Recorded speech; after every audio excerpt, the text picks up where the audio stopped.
সুন্দরী মহিলা বলেন, আল্লাহর বুজুর্গ বান্দা, আপনি এলাকার ভিতরে বুজুর্গ এবং পীর হিসাবে, বুজুর্গ ব্যক্তি হিসাবে আপনি বিখ্যাত। আজকে আমাকে এখানে দেখে আপনি আমার দিকে তাকায় আমার রূপ উপভোগ করতেছেন আর কাঁদতেছেন। আপনার মতো সংসার বিরাগী মানুষ আমার মতো একটা সুন্দরী মেয়েকে দেখে এভাবে কাঁদা ঠিক না। বুজুর্গ ব্যক্তি বলছেন, হেসে কহিলাম, বলে করহ শ্রবণ, নেত্র ঝরে তবু হেতু ভেব না এমন, যে শিল্পী রচিল ওই সুধাংশু বদন, তাহার তরে ঝরে নেত্র নয়নে জীবন। আল্লাহর বান্দি, আমি তোমাকে দেখি কান্দি না, আমার চোখে পানি বেরিয়ে গেছি। তোমারে দেখে আমি মনে মনে ভাবলাম, এত সুন্দর করে যিনি মানুষ বানিয়েছেন, না জানি ওই আল্লাহ রব্বুল আলামিন কত বড় সুন্দর। আমার ভাইরা, সুতরাং চোখ থাকতে ওরা আল্লাহ রাব্বুল আলামিনের কুদরত ওরা দেখে নাই, কান থাকতে কোরআনের আওয়াজ ওদের কানের মধ্যে ঢোকে নাই, বিবেক থাকতে আল্লাহর দ্বীনকে বুঝতে পারে নাই, চিন্তা করতে পারে নাই। আল্লাহ রাব্বুল আলামিন বলেন, উলাইকা কাল্লানাম, এরা হলো চতুষ্পদ জানোয়ার, বাল হুম আদাল। শুধু জানোয়ার না, জানোয়ারের চাইতেও নিকৃষ্ট। এমনই জানোয়ার, আল্লাহ বলেন শুধু জানোয়ার না, জানোয়ারের মতো শুধু খায় জনমের মতো।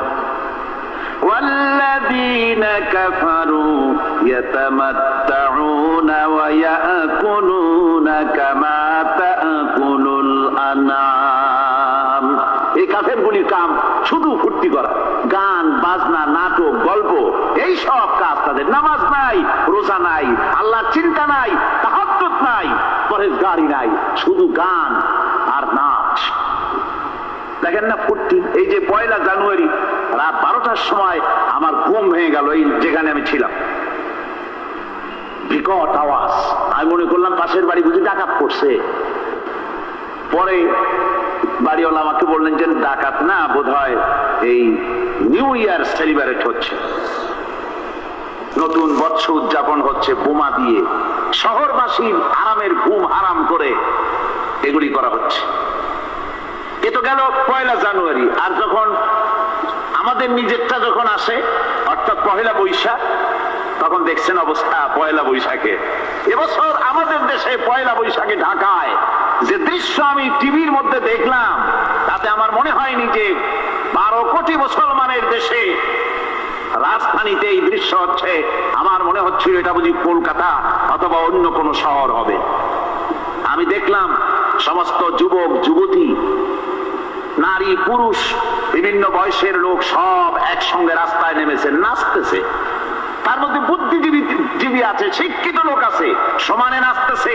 আর তাদের মুখোশ পরা, বানরের মুখোশ, কুকুরের মুখোশ, শূকরের মুখোশ, ঘোড়ার মুখোশ, পাপী শিয়ালের মুখোশ, এই মুখোশ পরে এভাবে নাচতেছে। আমি চিন্তা করলাম, নববর্ষের সাথে কুত্তার মুখোশের সম্পর্ক কি?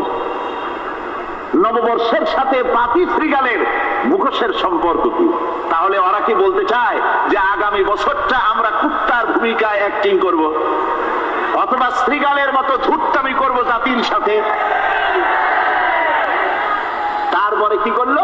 সকাল বেলায় যুবক যুবতী 1 বৈশাখ সূর্য উদয়ের আগে